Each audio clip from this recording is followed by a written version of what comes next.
The city hummed with a restless electricity on the night the first boy vanished.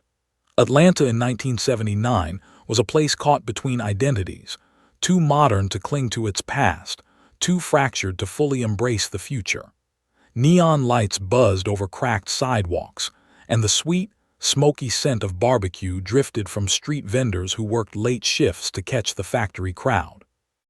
It looked like any other Friday evening across the sprawling neighborhoods of the West Side, but for the children who wandered those dimly lit streets, something unseen had begun to stir, watching, waiting, selecting.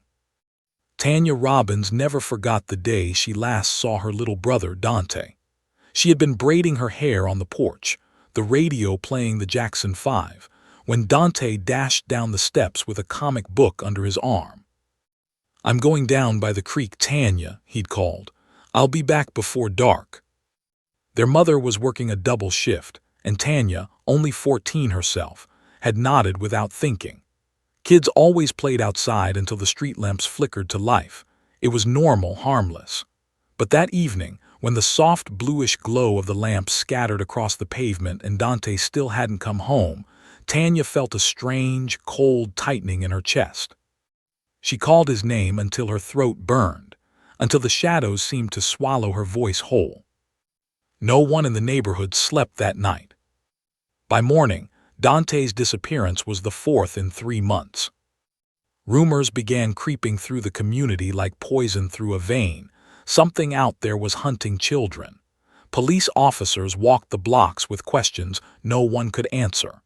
News stations began referring to the rash of vanishings as a string of unfortunate incidents, but everyone on the ground knew it was more than that. It didn't take long for the Robbins family to realize how quickly a child's face could fade into headlines, and then into statistics. Tanya refused to let that happen. Detective Marcus Hale was not supposed to be on the case, at least not officially. He had been a uniformed officer for only a few years, but he had a memory that clung to details and a stubborn streak that often put him at odds with his superiors. Most of the detectives assigned to the disappearances were overworked, cynical, and exhausted. They saw missing kids as paperwork stacked on a desk already drowning in it. Marcus couldn't shake the feeling that the pattern was wrong, the timing too deliberate. Each disappearance happened between neighborhoods connected by a web of bus routes and wooded paths. Each child was taken in a window of time too narrow to be coincidence. And every single victim was black. The city was still fighting to define itself in the years after the civil rights movement, but old wounds lingered, invisible to those who never felt them. Marcus had grown up in these same streets, walked the same cracked sidewalks, felt the same wary glances from a world that treated black children as if their lives mattered less. Watching those faces on the posters, hopeful smiles frozen in place, felt like watching pieces of his own childhood disappear. His supervisors told him not to obsess. "It's a rough city," they said. "Sometimes kids run away, sometimes things happen." Marcus knew better. One afternoon, while standing near a bus stop where the most recent child had last been seen, he spotted a girl holding a small stack of flyers. Her hair was tied with a faded blue ribbon, her expression carved from equal parts fear and determination. She was tapping a photo of a boy to a lamppost. "You're Tanya Robbins," Marcus said, recognizing her from the missing persons report. She stiffened. "You a cop?" He nodded. Her gaze sharpened with skepticism. "Y'all ain't done nothing." "We're trying," Marcus replied carefully, though the words tasted hollow. "Trying ain't finding him." He admired the fire in her tone. Most adults he spoke to were defeated. But Tanya, she wasn't done fighting. "Tell me everything you know," he said. She looked him up and down as if weighing the risk. Then she exhaled shakily and began describing the last day she saw Dante, the creek he always played by, the shortcut behind the laundromat, the older boys who sometimes hung around the bus stop. Marcus listened, mentally mapping each detail. When she finished, she crossed her arms. If you're just pretending to help, don't waste my time." "I'm not pretending," Marcus said, "and I'm not stopping."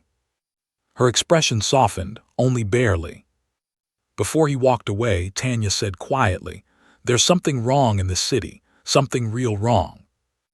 Marcus knew she was right. 2 weeks later, the body of a young boy was found in the woods near South River. The radio crackled with the announcement while people ate breakfast in silence, their forks paused in midair. It was Dante. Tanya's scream echoed through the neighborhood like a storm breaking open the sky. Grief swept through the Robbins home, heavy as smoke from a burning building. Detectives arrived, reporters swarmed, and the city finally acknowledged what the community had known all along. These children were not running away. Someone was taking them. Someone was killing them. But even then, accusations floated back toward the families, whispers of neglect, of unstable homes, of children who wandered too far. The burden of guilt always fell on those who had already lost the most. Marcus Hale stood outside the Robbins house with clenched fists, wishing he could shield them from the reporters shouting questions like vultures picking at fresh bones. When Tanya opened the door, her eyes were swollen but blazing. "You find who did this," she said. "You find them and you make them pay." Marcus swallowed. "I'll try." "Don't try," she said. "Do it." What followed was a summer that carved itself into the city's memory like a scar. As weeks passed, more children vanished, boys and girls, ages 7 to 16. Their faces dotted telephone poles and bus shelters, forming a mosaic of fear. Parents stopped letting their kids walk alone. Churches held vigils. Marches flooded the streets demanding answers. But the killer moved like a shadow, slipping between blocks, unseen but always present. Investigators formed a task force, though few believed the city had the funding or urgency needed to solve crimes against the black community. The FBI eventually joined, but even they seemed confused by the pattern or lack thereof. Some victims were strangled, some drowned, some were left in wooded areas, others near highways. The city whispered the same name, the Atlanta child killer. But no one knew who he was. Amid the chaos, Marcus worked himself to exhaustion. He skipped meals, slept in the precinct on nights he couldn't bear going home, and spent hours mapping the routes of missing children. Nothing fit together cleanly. It was like trying to assemble a puzzle with pieces from different boxes. One evening, after another long day, he found Tanya sitting on the curb outside the Robbins home, hugging her knees. The glow of the street lamp made her look older, worn in ways a 14-year-old never should. "You shouldn't be out here alone," Marcus said softly. "I ain't scared," she murmured. He sat beside her. "Everyone's scared. That doesn't make you weak." "But I can't stop thinking," she hesitated. "What if he saw Dante before? What if he watches all the kids first?" Marcus considered this. Serial predators do sometimes study their victims. So maybe someone around here saw something. He nodded reluctantly. "Maybe." She bit her lip, then said, "So let me help." "You already have," Marcus replied, "just talking to me." "No, not like that. I mean really help. I know these streets better than any cop. I know where kids go after school and who they talk to and who's new around here." Marcus stared at her. She wasn't naive, she was determined, desperate to reclaim some control in a world that had taken everything from her. "It's too dangerous," he said. "It's too dangerous to do nothing." A cicada buzzed somewhere overhead, filling the silence between them. Finally, Marcus said, "If you hear anything at all, you tell me, and you don't go anywhere alone, ever." She nodded once firmly. It was a small alliance, born out of loss and fear. But it would change everything. The next turning point came one sweltering afternoon in July. Marcus was interviewing a bus driver who had seen one of the missing boys get on his route. The man described a strange passenger he remembered, a tall figure, wearing a dark cap pulled low over his face, sitting near the back. He had spoken softly to the boy, too softly for the driver to hear. They got off at the same stop. Marcus scribbled notes, but something gnawed at him. Before he left, he scanned the bus schedule. A pattern clicked into place. Several children had vanished near stops serviced by the same two routes. But the discovery raised more questions than answers. Why buses? Why children from the same neighborhoods? Why no witnesses? That evening, he returned to the precinct and began cross-referencing disappearances with public transit timetables. For the first time in months, a sliver of the puzzle aligned. He stayed up past midnight, mapping it all out. The killer was using the bus system, not randomly, strategically. Whoever he was, he knew the routes well enough to exploit the gaps where children walked alone. And he moved fast, like he was always one step ahead. Marcus was preparing to bring his findings to the task force when his phone rang. It was Tanya. Her voice shook. "Marcus, I think I saw him." Marcus stood so fast his chair toppled backward. "Where are you?" "By the old textile mill. There was a man in a station wagon. He kept circling the block, and he was looking at the kids playing basketball." "Stay where you are," Marcus ordered. "I'm coming." But she whispered, "He saw me." A chill spidered down Marcus's spine.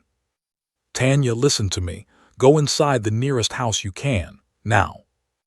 "I'm trying," she breathed, "but—" A pause. "Tanya."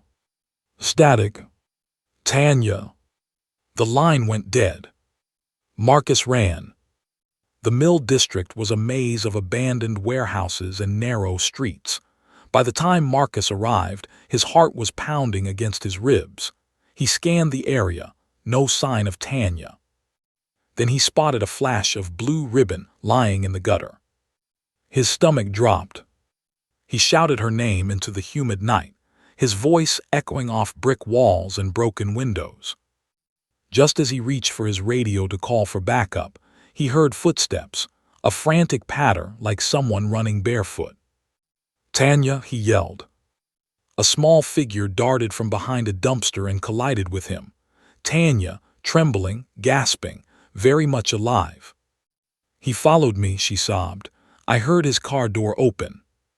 "Did he touch you?" Marcus asked, surveying her quickly. She shook her head, wiping tears with the back of her hand. "No, I hid in the alley when I hung up." Marcus exhaled shakily. Relief washed over him, sharp and overwhelming. "What kind of car was it?" he asked, guiding her toward his vehicle. "Brown station wagon, old, rust on the bumper, and in a stack of carpets or something in the back." Marcus froze. "Carpets?" It echoed an earlier witness account, a man hauling rugs near where another victim had vanished. This wasn't random. This was organized. "Did you get a look at his face?" Marcus asked. She swallowed. Just his eyes, he had empty eyes. Marcus clenched his jaw. "You're staying with family tonight. Tomorrow I'm talking to every shop owner in this district." But deep down, he knew this encounter meant something more terrifying. The killer was getting bolder. He wasn't just hunting children now. He had noticed the people hunting him. By late 1980, the investigation ballooned into one of the largest in Georgia's history. The FBI constructed a psychological profile, narrowing the suspect pool to someone familiar with the black community, someone who could blend in effortlessly, someone organized, patient, intelligent. But despite surveillance teams, undercover officers, and dozens of interviews, the killer remained a ghost. Tensions mounted. The mayor faced public outrage. Parents marched with signs bearing the faces of their missing children. Some believed the killings were the work of multiple people. Others whispered that the police already knew the truth but were hiding it. Marcus often lay awake at night replaying the details: bus routes, body locations, Tanya's description of the station wagon. Every lead led to another dead end. One rainy afternoon, while sitting in his car overlooking the Chattahoochee River, Marcus saw two patrol boats searching the water. Another tip had come in suggesting a body might have been dumped there. He watched the ripples swirling around the boats, the gray sky reflected in the water like a cracked mirror. He thought of Dante, of the other children, of Tanya, who carried her grief like a stone in her pocket. And he made a promise to himself. He would not let this city bury these children twice, once in the ground and again in silence. But the silence was only gathering strength. The killer was preparing something new, something the city was not ready for. And as Atlanta inched toward 1981, the storm that had been building for 2 years was about to break, erupting into events that would shake the nation, shatter families, and draw a young man named Wayne Williams into the heart of one of the most haunting mysteries in American history. The truth was closing in. But so was the danger. The winter of 1981 settled over Atlanta like a suffocating blanket. The air was cold but thick, heavy with dread.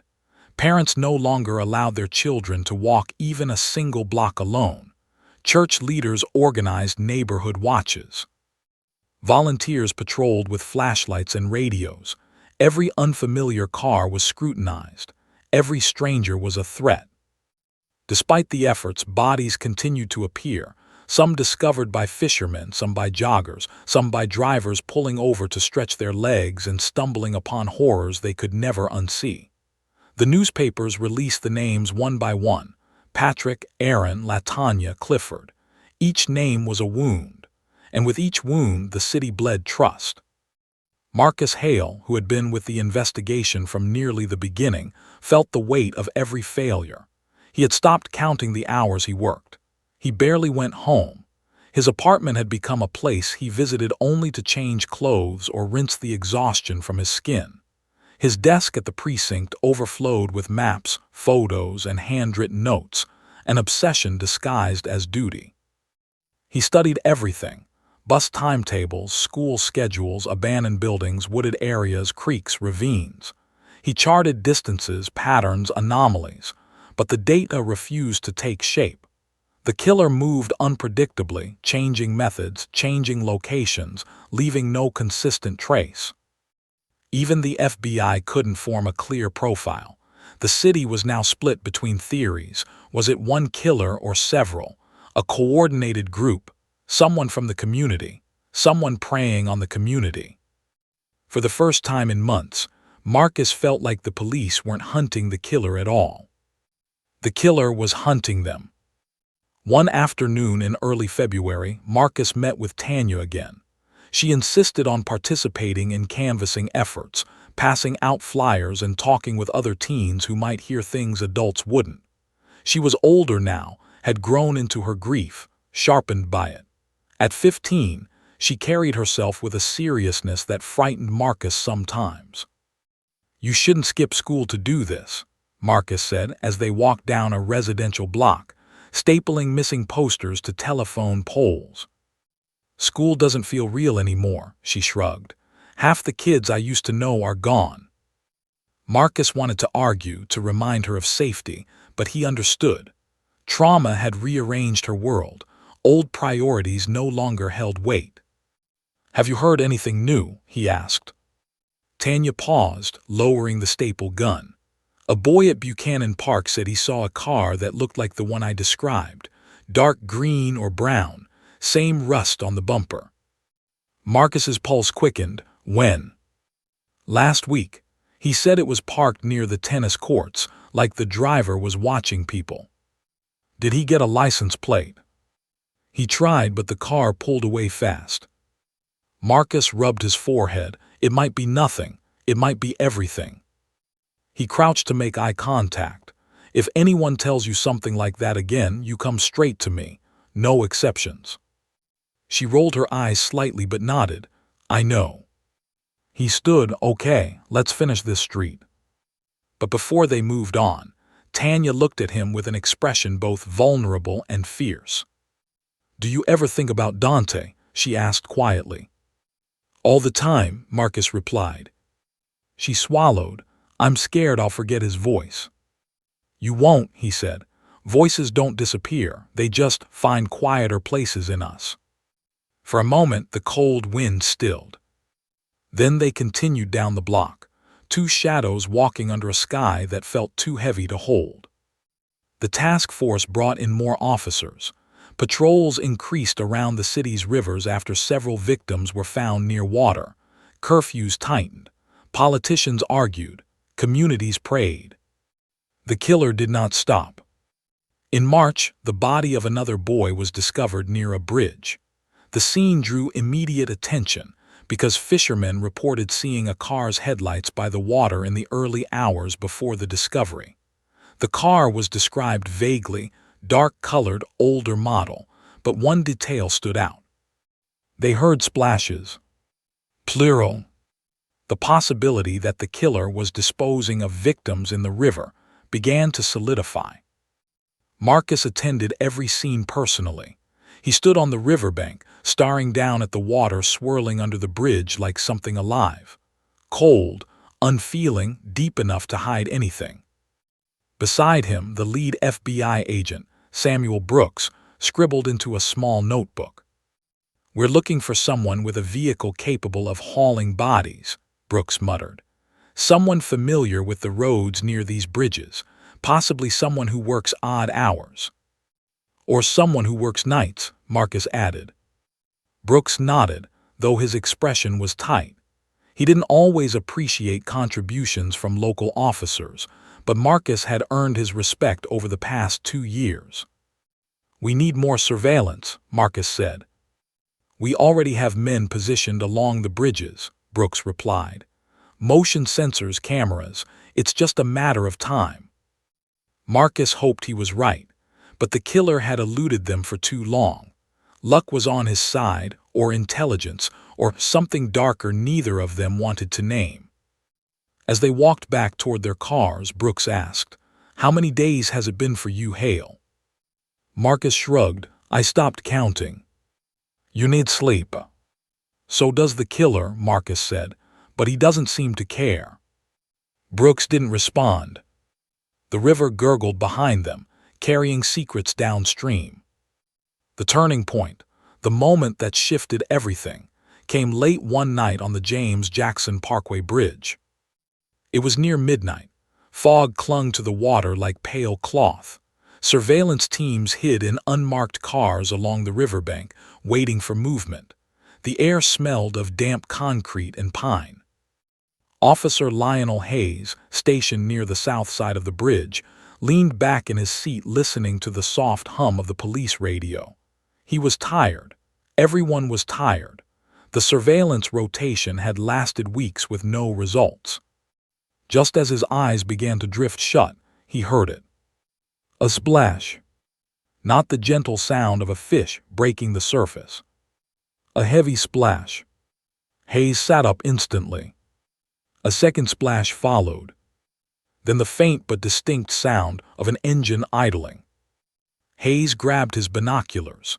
Through the fog, he spotted headlights, dim, yellowed, belonging to an older vehicle, stopped near the bridge railing. He radioed fast. "Possible suspect vehicle on the north end of the bridge. All units eyes up." Marcus, who had been stationed 2 miles away, slammed his vehicle into gear and sped toward the bridge. As Hayes approached, the car began to move. A large station wagon, dark green or brown, difficult to see in the fog, pulling away from the railing. Hayes flicked on his lights. "Police, stop your vehicle." The wagon accelerated. Within seconds, multiple units roared onto the bridge. Marcus arrived just as the vehicle fled down the ramp. Hayes shouted, breathless. The driver was alone. "Looks young. Black male, thin build. I saw something in the back of the car, maybe carpet rolls." Marcus felt the world drop out from beneath him. A station wagon, carpet rolls. Tanya's description. "Did you get the plate?" Marcus demanded. Hayes nodded. "Georgia plate L7. Tires screeched as the wagon turned sharply onto the connecting road, disappearing into the night. They pursued it for miles, sirens slicing through the darkness. The driver made erratic turns, pushing the car to its limit. At one point, he nearly skidded off the shoulder, corrected violently, then shot across 2 lanes. Finally, the station wagon pulled onto a side road and stopped. Marcus braced his hand over his holster as officers approached. The driver stepped out. He was thin with sharp features, wearing jeans and a light jacket. His expression was defiant, almost amused. "I'm Wayne Williams," he said casually. "What's the problem, officers?" But Marcus wasn't looking at his face. He was looking at the back of the car, where a stack of carpets lay exactly as Tanya described. "Sir," Hayes said, "we have reason to believe you were on the bridge. We heard splashes." Williams raised an eyebrow. "Splashes? That's the Chattahoochee River. It splashes every day." "We need to ask you some questions," Marcus said. Williams looked directly at him. "Then let's talk. I have nothing to hide." But as Marcus watched him, an uneasy sensation crawled through his spine. There was something in Wayne Williams's eyes. Something cold. Something calculated. Something familiar. But familiarity was not evidence. And the nightmare was far from over. After the bridge incident, Williams became a person of interest, though not yet a suspect. He offered explanations for everything: how he was on his way to meet a singer he hoped to manage, how the carpets belonged to his parents, how he had been driving routes connected to his promotions business. Everything he said sounded too prepared. But without a body recovered from the river, investigators couldn't charge him. That didn't stop Marcus from digging. He interviewed Williams's acquaintances, checked business records, traced his radio station contacts. A clearer picture formed. Williams was ambitious, resourceful, and deeply embedded in the city's youth culture. He knew how to gain people's trust. He also knew how to lie smoothly. But nothing directly tied him to the murders. One evening, exiting the precinct, Marcus found Tanya waiting by the steps. Her fists were balled in her jacket pockets.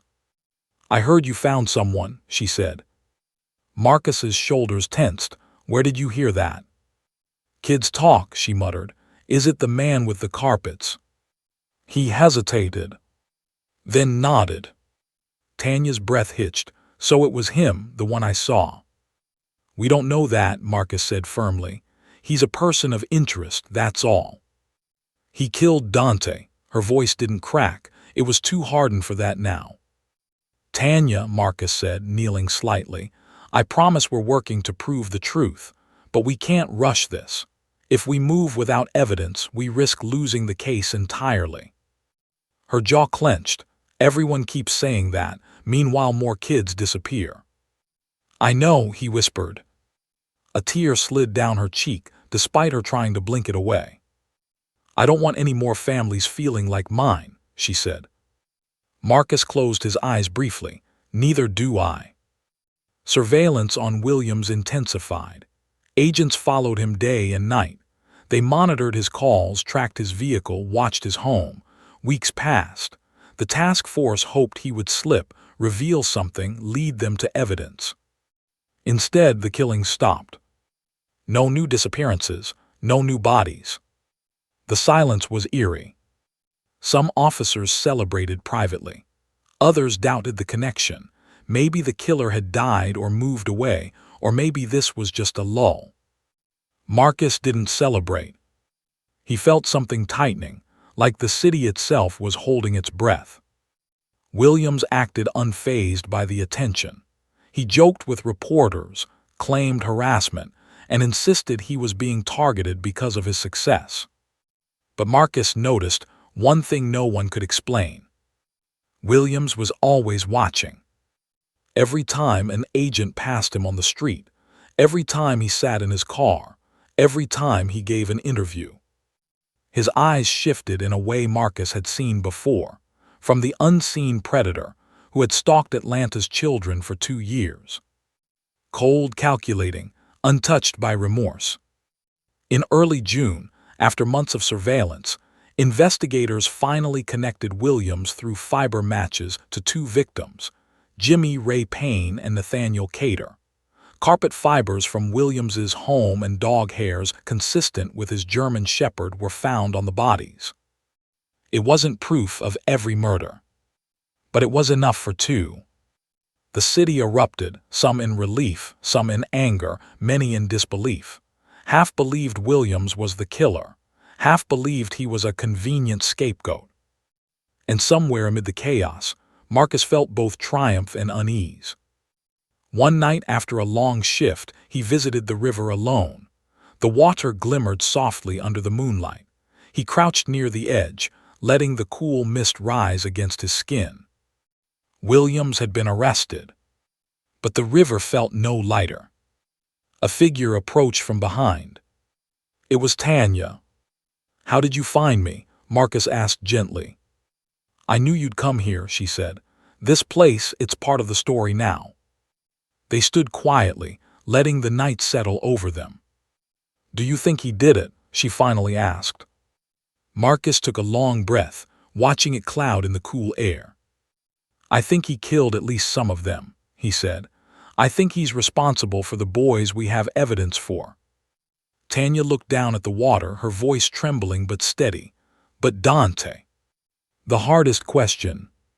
Marcus stared into the river's shifting surface. "I don't know," he said softly, "but the case isn't closed, not for me. Not for her. Not for Atlanta." The truth was tangled, complicated, buried under years of fear and silence. Wayne Williams was convicted for 2 murders, but the remaining cases were left in limbo, divided between theories, politics, and unanswered questions. As the river whispered below them, Marcus realized something else. Some stories don't end cleanly. Some stories stay with a city forever. And this story was far from over. The summer heat pressed down on Atlanta like a warning, heavy and unmoving, as the trial of Wayne Williams began.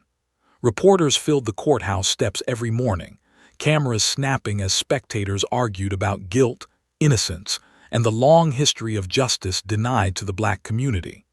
Inside the courtroom, the air felt colder, tighter, like the walls themselves were listening. Marcus attended whenever he could.